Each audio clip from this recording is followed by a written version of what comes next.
कानपुर के रहायशी असद वल तारिक महमूद सकला टाउन के रहायशी है। इसने मीडिया से बात करते हुए कहा, मजीद जानते हैं हमारे नुमाइंदा राना हामिद की इस रिपोर्ट में।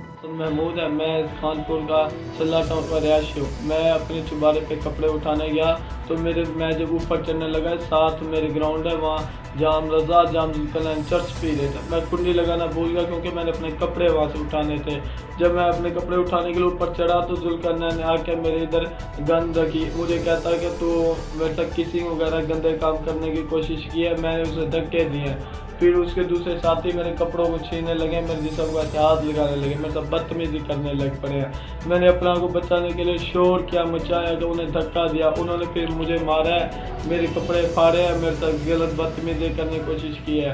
जब मैंने बहुत ज़्यादा शोर मचाया, हम सारे जैसे इकट्ठे होने लगे, वो हो गए भाग। मेरी अपील है वज़ीर-ए-आज़म Imran Khan, वज़ीर-ए-आला Punjab Usman Buzdar, IG Punjab Lahore, DIG Bahawalpur, DPO रहीम खान और DSP कानपुर SHO सिटी फकीर हुसैन से अगर मुझे इंसाफ ना मिला तो मैं खुदकुशी कर लूंगा। मेरे साथ इंसाफ किया जाए और मेरे मुजरिमों को जल्द से जल्द पकड़ा जाए। कैमरामैन टीम के साथ राणा मोहम्मद हामिद, राज न्यूज़ कानपुर।